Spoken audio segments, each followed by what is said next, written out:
Ninguém quer tentar? Peraí. Tá bom. Então vamos passar para a resposta. Eu aqui eu grifei partes que eu achei importante para vocês, que é justamente a parte do paciente ser pescador, dele morar em Manacapuru, e que a lesão inicial dele era uma pápula e evoluiu para essa daqui. Vocês até falaram da lesão elementar, aqui eu acredito que seja já uma úlcera. E aqui o diagnóstico dele é doença leishmaniose cutânea, como vocês disseram. De diagnóstico pode ser feito o teste Montenegro, tem outros, aqui na resposta eu botei pesquisa direta, mas pode ser feito outros. E uma forma de tratamento que a gente tem é o glucantime, mas também pode ser feito a pentamidina. A pentamidina é o tratamento que é mais feito aqui na nossa região. Essa questão que eu botei aqui para vocês é mais para iniciar a revisão que eu queria fazer, que é de leishmaniose. Então, para começar, dessa parte vai ser mais uma parte de revisão mesmo, não vai ter tantas questões. A leishmaniose, como vocês já viram na aula da Luciana, ela é uma doença infecciosa que vai ser causada pelo protozoário do gênero Leishmania. E ele é um parasita intracelular que geralmente vai habitar ali nas células do macrófago. E a gente tem as espécies da leishmaniose, são várias espécies. Na nossa região, no Brasil mesmo, as mais importantes são a Leishmania brasiliensis, a Leishmania guianensis, que é bem comum aqui no Amazonas, e também tem a Leishmania amazonensis. Eu acho difícil a professora cobrar isso, mas é importante a gente saber também. E sobre a transmissão, né? Muita gente se confunde. Caso seja perguntado na prova qual é o vetor que transmite a leishmaniose, não confundem com a espécie. Isso daqui é a espécie do parasita intracelular. Quem vai transmitir a leishmaniose, quem é o verdadeiro vetor da doença, é o flebótomo, que é esse mosquito aqui que vocês estão vendo. Então, ele vai transmitir a doença por meio da picada do inseto. Vai ser o flebótomo, que ele é um inseto hematófago, e geralmente é o flebótomo da espécie Lutisomia. Esse inseto que transmite a doença da leishmaniose, ele também tem o nome popular de mosquito palha e também biguiri. Gente, se vocês tiverem qualquer dúvida, vocês podem me perguntar, tá? Não tem problema de falar assim enquanto eu estiver falando. Então, continuando. O que eu acho importante para vocês já terem em mente? O que vocês precisam destacar quando vocês forem ler a questão da prova? É ver justamente a história do paciente. Porque na leishmaniose, a gente tem muito da questão epidemiológica. Então, você tem que ver a ocupação do paciente. Então, se está lá um paciente de uma certa idade que é pescador, que é agricultor, ou seja, que está relacionado com um trabalho mais da área rural, você já pode se atentar mais, porque pode ser algo relacionado à leishmaniose. E outra coisa também que pode ajudar vocês nessa questão também é ver essa parte do lazer. Então, pode ser um paciente que estava aqui na cidade e foi passar uns dias em uma área no interior, foi para um sítio. Aí, quando ele voltou, ele já estava com uma lesão diferente, assim. Aí vocês podem pensar, talvez esse paciente tenha leishmaniose. Ou seja, se atentem quando vocês estiverem lendo a questão, porque ela pode guiar vocês um pouco também. Aí aqui eu já coloquei uma imagem de como é a transmissão da leishmaniose no hospedeiro. Eu acho muito difícil a professora cobrar essa parte, porque já é uma parte, eu acho muito grande, assim, que não vejo cair tanto na prova. Mas eu coloquei aqui mais por parte de conhecimento, para vocês se guiarem. Eu vou mandar o slide, como eu disse, no grupo, e se vocês quiserem, vocês podem dar uma lida depois. Mas é basicamente o que eu disse. O vetor da doença é o flebótomo, da espécie Lutisomia, do gênero, perdão, Lutisomia. Então, esse mosquito, ele vai vir e vai se alimentar do sangue do hospedeiro, que pode ser o ser humano, o animal. E aí ele vai liberar na corrente sanguínea a sua forma mais parasitária, que vai ser o promastigotas. Essa forma promastigota, ela vai ser fagocitada por macrófagos. Aí, ok. Depois de um tempo, essas células dentro do macrófago, elas vão se transformar em amastigotas. E esses amastigotas, eles vão se produzir, vão se multiplicar tanto dentro da célula que vai ter um rompimento dela e vai se liberar para diferentes tecidos. É basicamente isso de uma forma mais resumida. Mas o que é importante mesmo, o que eu acho importante, né, é as formas da leishmaniose que pode ter. A gente pode ter a leishmania cutânea localizada, a leishmania cutânea difusa e a leishmania mucosa. A gente também vai ter a leishmania cutânea disseminada. Aí vamos começar por cada uma. A leishmaniose cutânea localizada vai ser uma leishmaniose que vai acontecer assim. Vai começar o paciente, ele vai ter uma história de uma lesão em área exposta, porque tem que ter aquela lesão ali onde o mosquito possa picar, né? Então, ele vai ter uma lesão em uma área exposta do corpo e ela vai iniciar de uma forma da pápula. Na leishmania cutânea localizada, a lesão ela pode iniciar como pápula, mas ela também pode se manifestar também como placa. Olha, aqui vocês veem uma placa, né?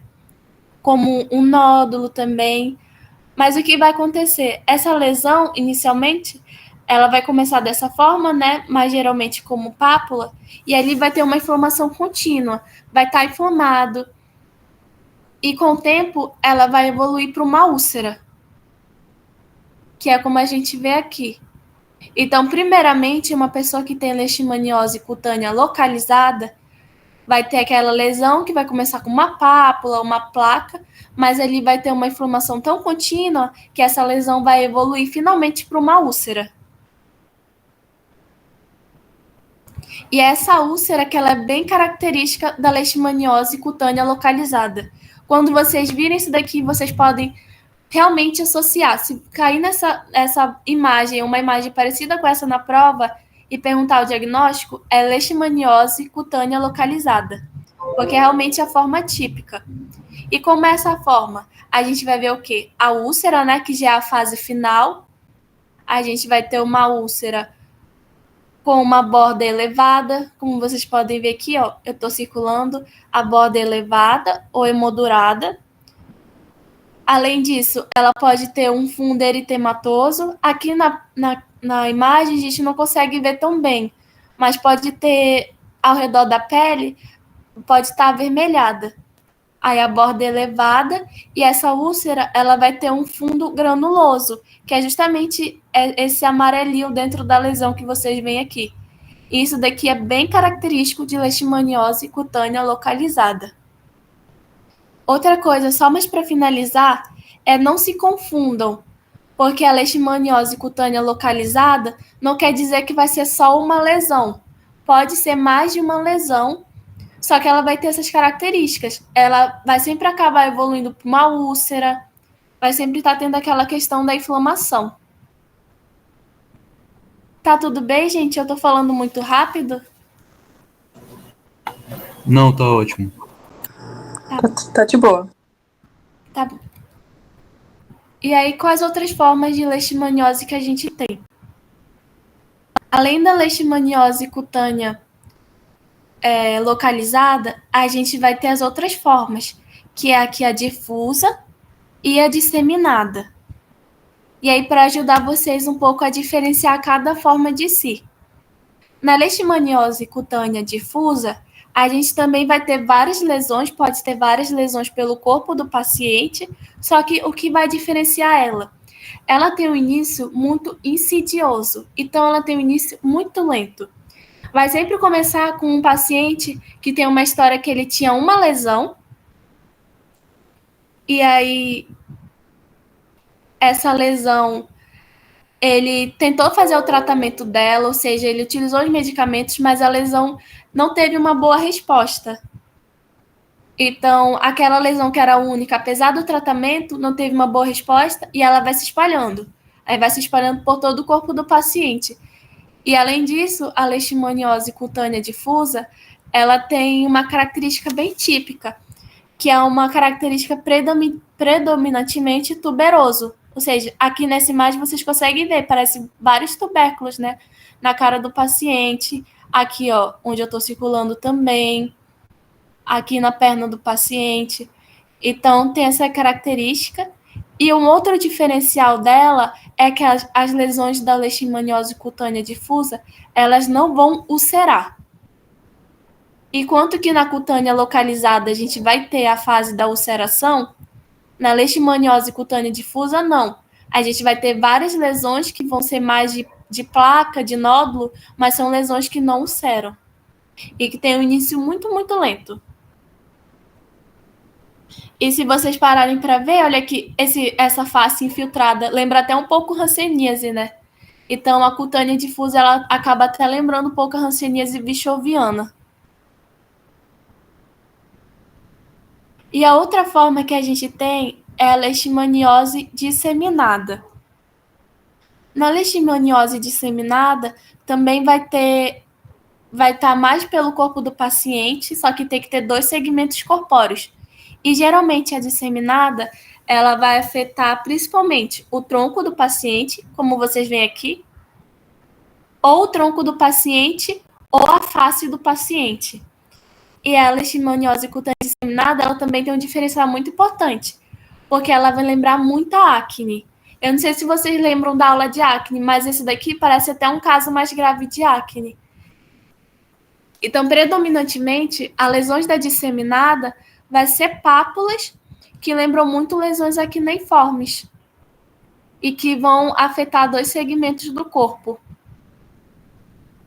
Então, só para revisar para vocês, a cutânea localizada, ela é aquela leishmaniose que ela vai evoluindo de uma pápula, de uma placa, até uma úlcera, e geralmente essa úlcera aqui que é mais típica, elevada, que tem um fundo granuloso. A difusa, ela tem ela é mais insidiosa e as lesões principais dela vai ser principalmente nódulos, vai ter esse aspecto mais tuberoso. E, por fim, a disseminada, a leishmaniose disseminada lembra mais a acne. Então, você pápulas muito, muito parecidas com lesões acneiformes.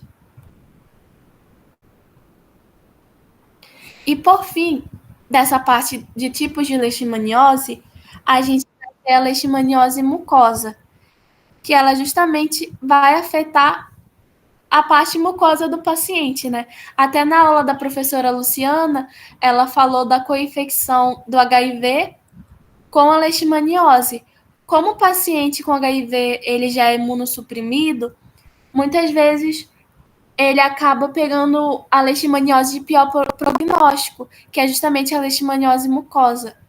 E aí vai ter a destruição de partes mucosas do corpo. Pode ser do septo do nariz, pode ser no palato, na traqueia, em diferentes partes.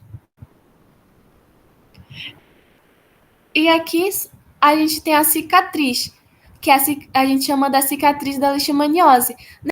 Não é um tipo de leishmaniose, é só mesmo como quando você tem a lesão da leishmaniose, como ela pode formar essa cicatriz, que é mais atrófica, vocês podem ver aqui, tem um aspecto apergameado e um raio de bicicleta, que é tipo umas linhazinhas que vem.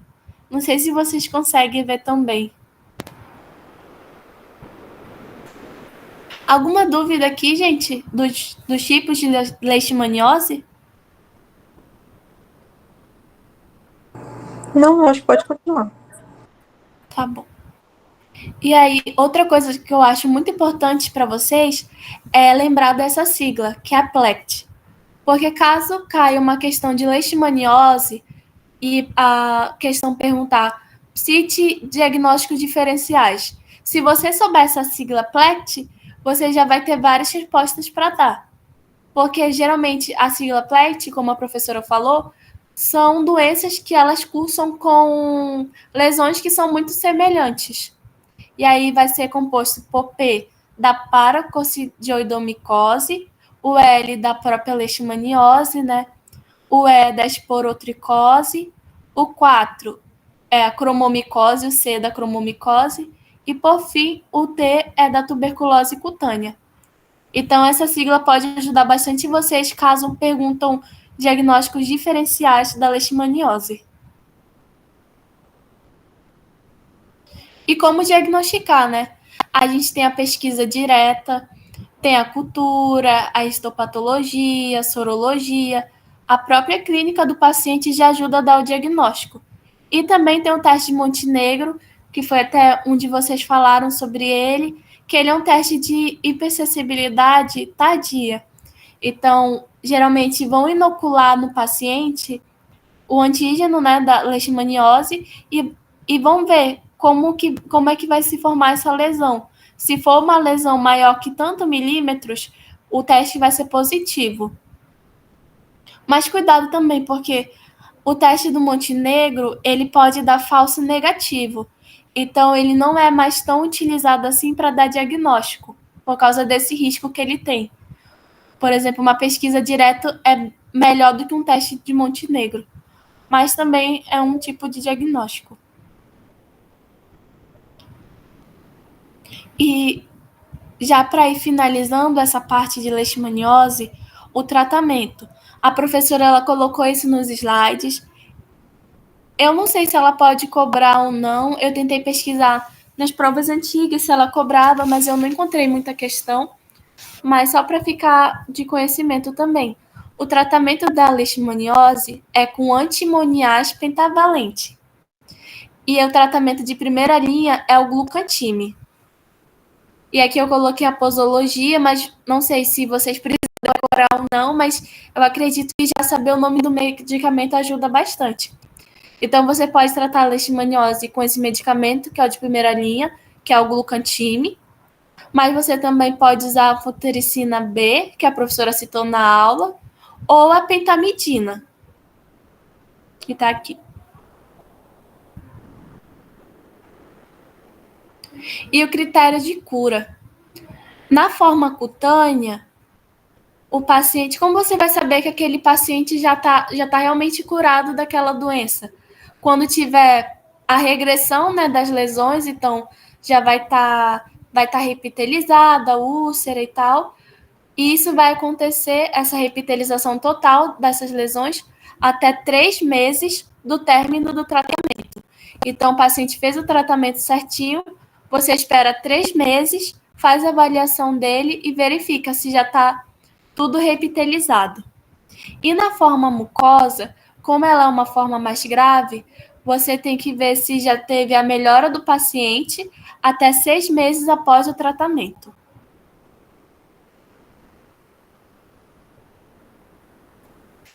E é isso, gente. Obrigada. Agora eu vou. Vocês têm alguma dúvida sobre essa parte? Que eu vou espelhar um outro assunto já. Tem alguma dúvida sobre leishmaniose que eu possa ajudar vocês?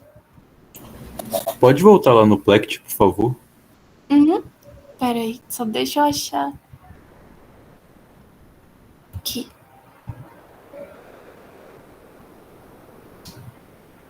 Vocês estão vendo?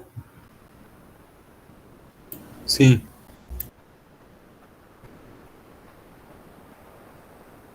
Qual seria a questão sobre o Plect? Ou tu só queria ver mesmo?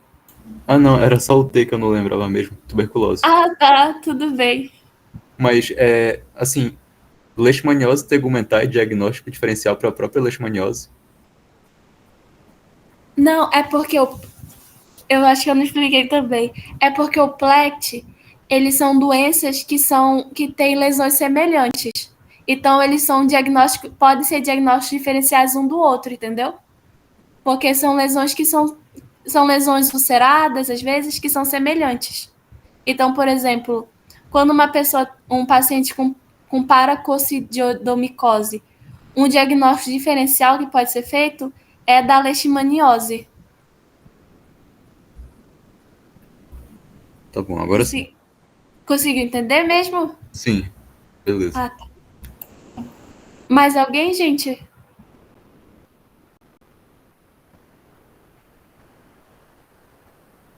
Tudo bem, então. Então, eu vou dar essa última parte, que é do segundo assunto. Só esperar. Pronto.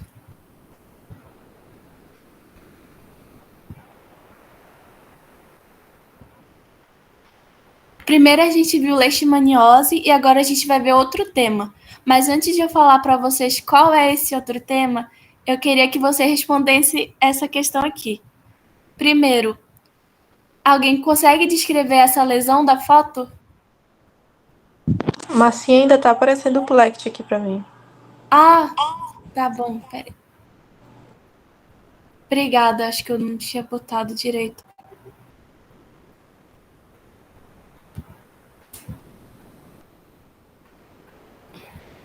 Só um minuto, gente, só para eu espelhar o outro.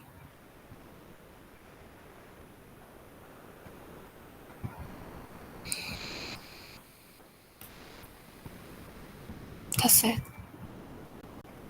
E agora tá aparecendo? Tá sim. Sim. Tá bom, obrigada. Deixa eu ver que aqui o meu computador ainda tá meio travado.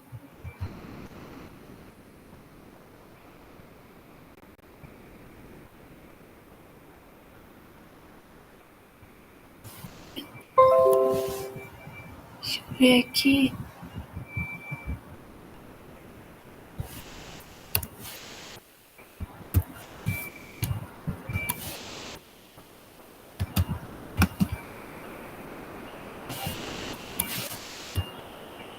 Gente, só um minuto que meu computador deu uma travada aqui.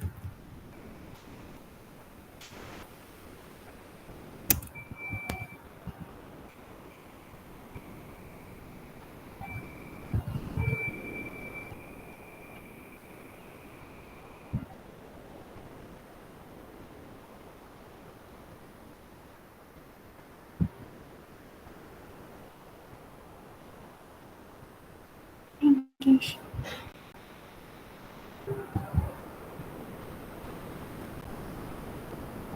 Ah, pera, acho que agora vai.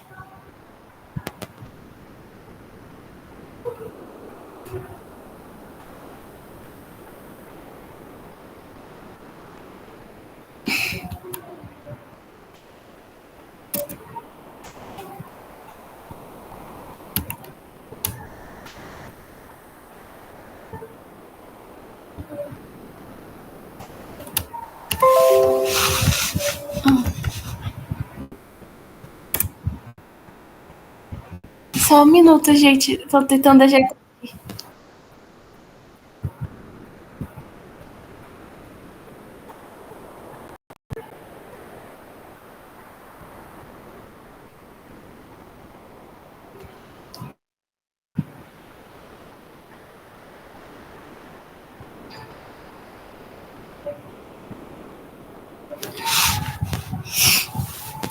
Caraca.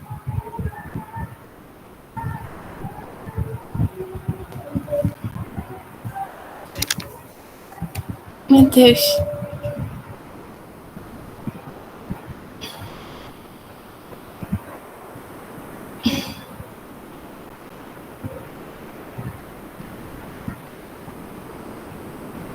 Acho que agora vai dar certo. Peraí.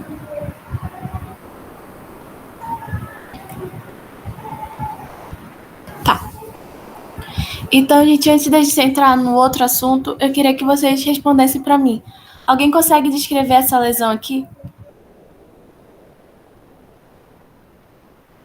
Só falar assim se é uma mancha, se é uma placa.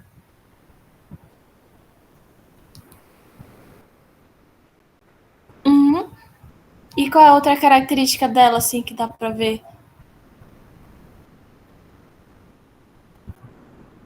Uhum. Tá bom, obrigada. E qual o diagnóstico que vocês acham que é? Qual é a doença? Hanseníase tuberculose. Uhum. E qual é a forma de transmissão?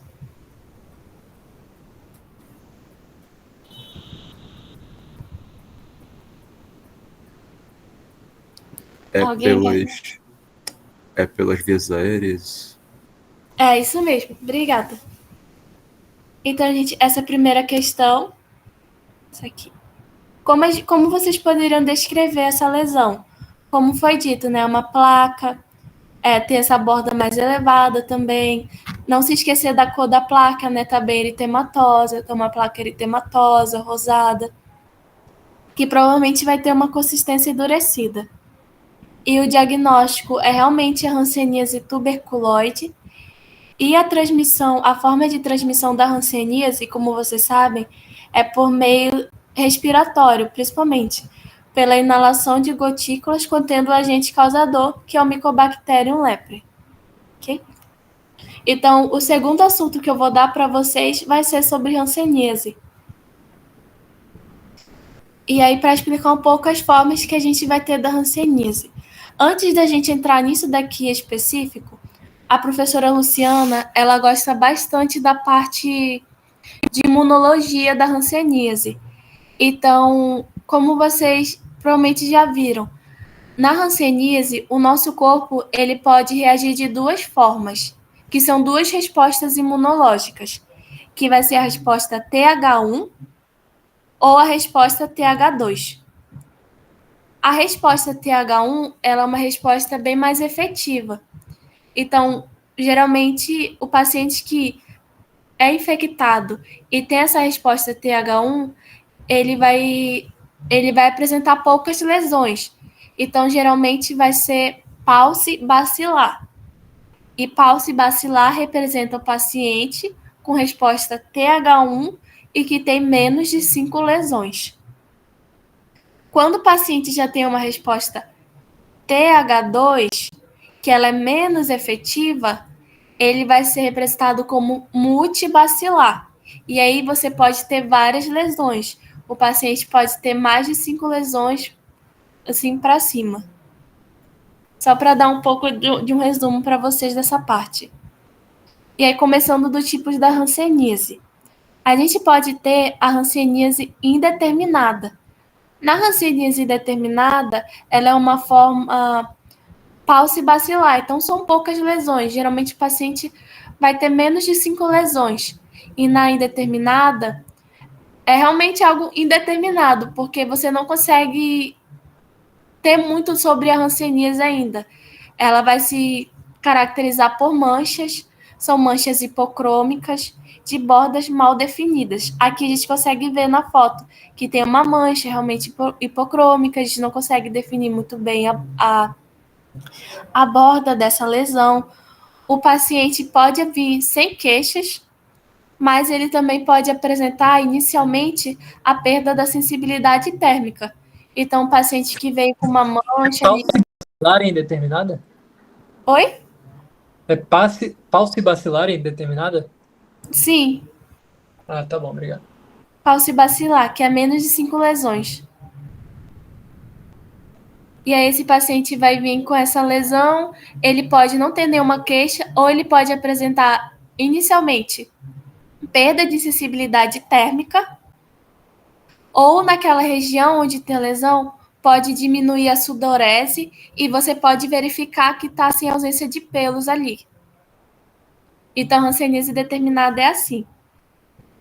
Quando o paciente tem a hanseníase tuberculoide, que foi a imagem que eu mostrei para vocês, na hanseníase tuberculoide, o paciente não tem mais manchas, como na indeterminada, já vai ser a forma de placas.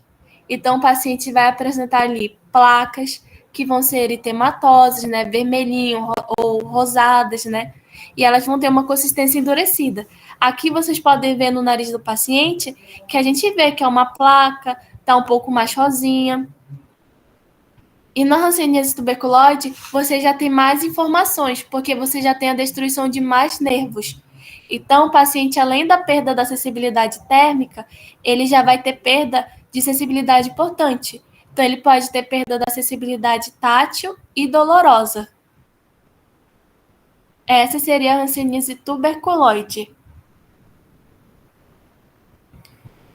Já a hanseníase vichoviana, que eu acho que é a hanseníase que é mais característica, que vocês conseguem talvez entender melhor. Ela é uma hanseníase multibacilar, ou seja, tem mais de 5 lesões, é algo bem mais disseminado. ela geralmente ela tem uma característica de ser simétrica. Então, se o paciente tem uma lesão de um lado, ele vai ter de outro. Então, são lesões bem distribuídas de forma simétrica. E aqui na hanseníase vichoviana, você já vai ter muitas outras características típicas, como, por exemplo, o paciente vai ter perda do supercílio, que é a madarose. Vocês estão vendo essa idosa daqui? Você não consegue ver mais a sobrancelha dela. Aqui nesse daqui é porque ele tá com esse negócio preto, mas ele também parece estar sem sobrancelhas.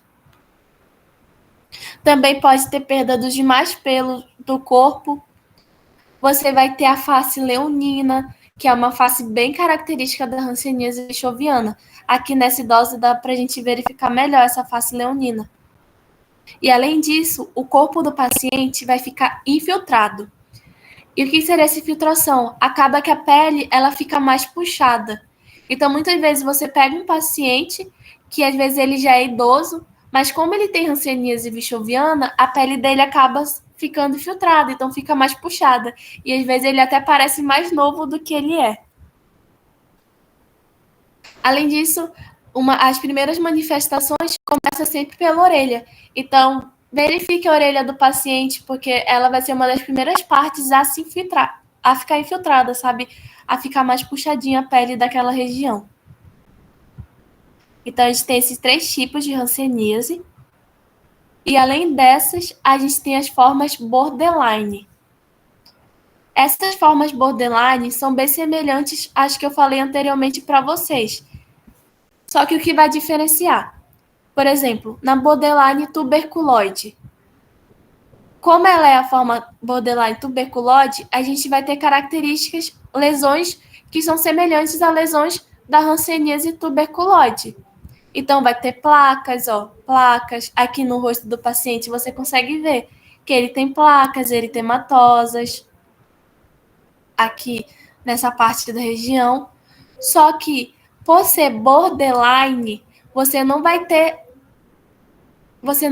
poucas lesões. Aqui você já vai ter mais de 5 lesões. Então, na hanseníase tuberculoide, você tem placas eritematosas pelo paciente, só que são poucas lesões, porque tem uma resposta mais efetiva. Enquanto na borderline tuberculoide, não. Você vai ter essas placas eritematosas por todo o corpo do paciente. É algo bem mais disseminado. Essa parte da borderline tuberculoide, eu acho um pouco difícil dela cobrar na prova. Porque, por exemplo, se ela botar só essa foto daqui do paciente, vocês podem facilmente dizer que é uma hanseníase tuberculoide. Então, caso ela coloque borderline tuberculoide, ela tem que informar na questão. O paciente apresenta essas lesões em outras partes do corpo, pelo braço, pela perna, porque é algo bem mais disseminado. Uma hanseníase borderline que é bem característica é essa borderline, porque o paciente ele já apresenta lesões que lembram um queijo suíço, mas para mim lembra mais tipo um buraco assim, porque geralmente vão ser lesões que tem essa borda eritematosa, como vocês veem aqui, só que ela vai poupar o centro da lesão. Ou seja, aqui para fora, né, na borda da lesão tá tudo vermelhinho, só que no centro você consegue ver que tá uma pele sã. Então é como se fosse um buraco. Essa lesão daqui eles chamam de, para eles lembram queijo suíço e a gente conhece como borderline. E por fim, a última forma é a borderline vichoviana. Ela vai lembrar também a vichoviana, só que nesse caso a gente vai ter diferenças, porque na borderline vichoviana as lesões não vão ser simétricas. Por exemplo, aqui. Aqui vocês veem que todo o rosto do paciente aqui em cima está infiltrado. Assim como dessa idosa daqui. Então, é de uma forma simétrica o acometimento. Enquanto aqui embaixo, vocês conseguem ver que a testa do paciente está com uma placa, é como se tivesse filtrado, mas não está por todo o rosto dele. Mas, ao mesmo tempo, você vê que esse paciente ele tem várias lesões pelo corpo dele. Então, a gente conhece mais como uma borderline vichoviana. Essa é outro tipo que eu acho um pouco mais difícil de cair em prova também, porque ela é um pouco inespecífica. Aí.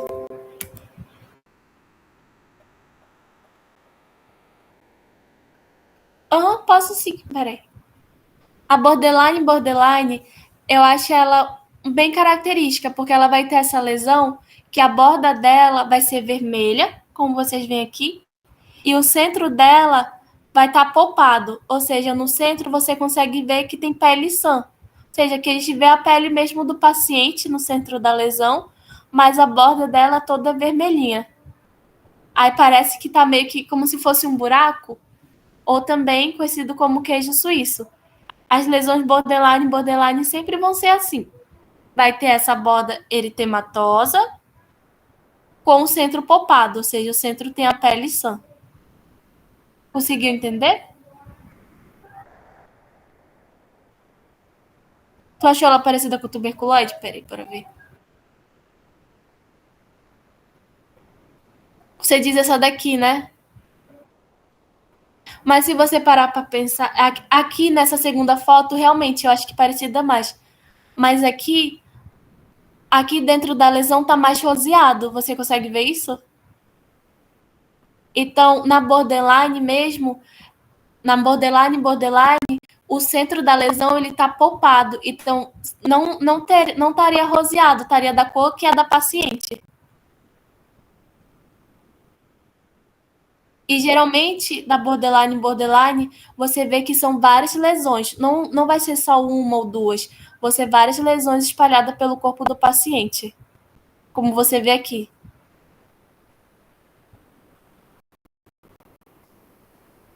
E dando continuidade. Paciente, no terceiro mês de tratamento para hanseníase, ele evoluiu uma semana com lesões dolorosas no corpo. Ele teve febre, edema de mãos e pés. Qual é a conduta que vocês fazem? Alguém sabe responder?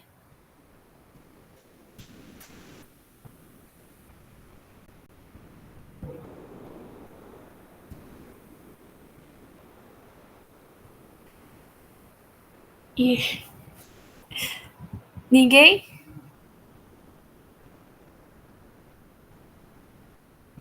Então eu vou passar. Então, nessa questão, o paciente ele estava no tratamento para a hanseníase, só que ele evoluiu com uma piora e começou a ter lesões dolorosas, febre e edema. Aí pergunta qual seria a conduta correta. Aqui você não pode parar de forma nenhuma o tratamento do paciente.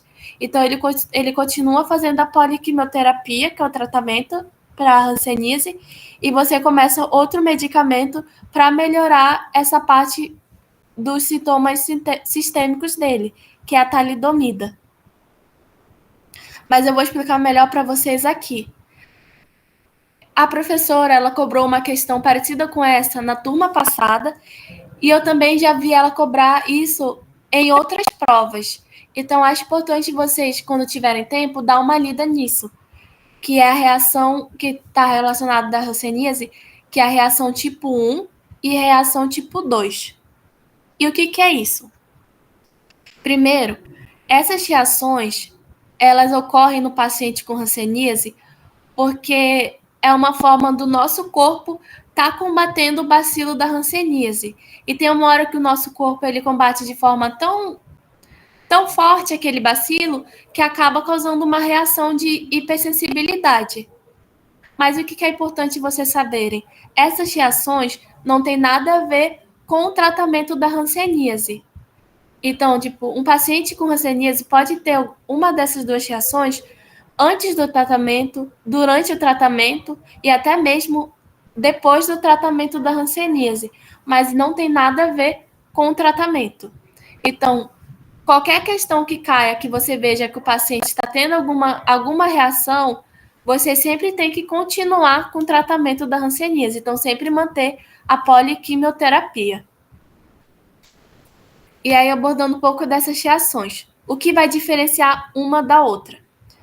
A reação tipo 1, que foi a reação que caiu na prova passada, ela vai se caracterizar por uma paciente que já tinha uma lesão. Então, vocês estão vendo que aqui, que no queixo dessa paciente está bem vermelho, né?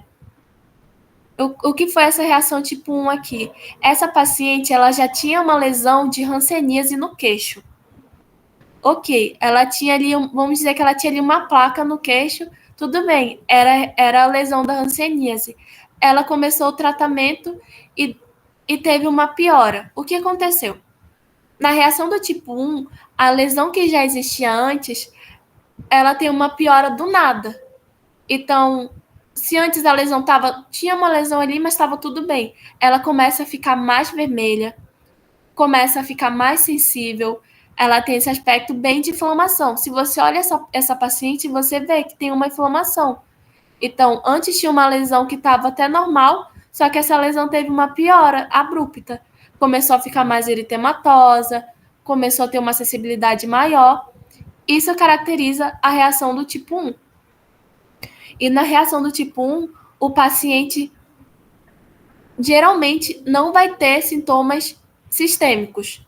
Então, o que ele vai apresentar? Ele vai apresentar uma piora de uma lesão pré-existente. Essa lesão que já estava antes vai ficar mais vermelha, como eu disse para vocês. E o que vocês vão fazer? Se cair na prova, paciente em tratamento para hanseníase informa que teve uma piora de uma lesão que já tinha antes, a lesão começou a ficar mais vermelha, começou a aumentar a sensibilidade. Qual é a conduta? Vocês vão colocar ali, o paciente tem que continuar com o tratamento da hanseníase, ou seja, manter a poliquimioterapia e deve iniciar o corticóide, porque geralmente o corticóide tem uma ótima resposta para essa reação. Então, você pode começar uma prednisona de 1 a 2 miligramas quilo por dia. E essa vai ser a resposta de vocês. E o caso da reação do tipo 2. A reação do tipo 2 geralmente vai estar associada a formas da hanseníase que são mais disseminadas. Então, o paciente tem várias lesões já, e aí ele vai piorar com sintomas sistêmicos, como aqui eu coloquei para vocês.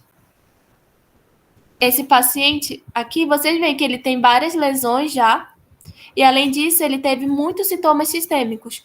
Então, ele teve dor no corpo, ele teve febre, edema de mãos e pés. Isso já caracteriza mais uma reação do tipo 2 do que uma reação do tipo 1.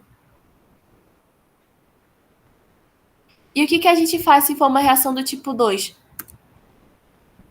Quando for uma reação do tipo 2, você vai continuar sempre o tratamento da hanseníase e você faz a talidomida. Na reação tipo 1, você faz corticoide e na tipo 2, talidomida. Se vocês verem lá no slide da professora, ela fala que na tipo 2 você também pode fazer corticoide. Mas aí você faz corticoide na tipo 2, mas em casos de o paciente estar com alguma inflamação. Então, tipo, se ele está com artrite, orquideite, todas essas coisas que terminam com ite, você pode iniciar um corticoide. Mas, em tese, o principal tratamento para a reação do tipo 2 é manter poliquimioterapia e iniciar a talidomida, que é esse remédio daqui.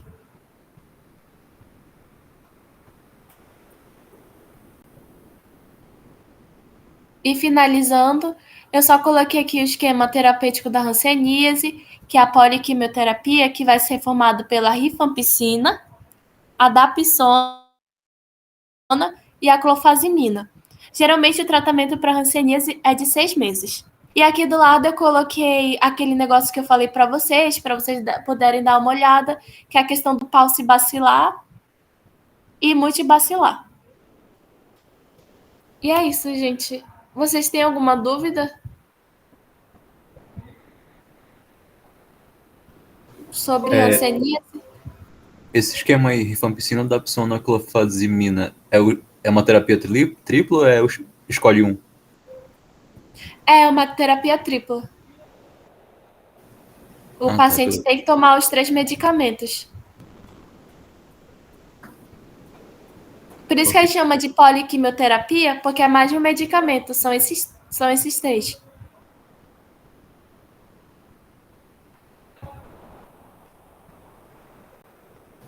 Por 6 meses, né? Eu falei isso da questão do tempo de 6 meses, porque na prova passada ela colocou um caso de uma reação do tipo 1. E aí a resposta era manter a poliquimioterapia por 6 meses e eu acho que iniciar o corticoide. Aí, caso caia, coloque um tempo também. Veja esse tempo de tratamento da hanseníase. Eu acho que é 6 meses mesmo. Mais alguém?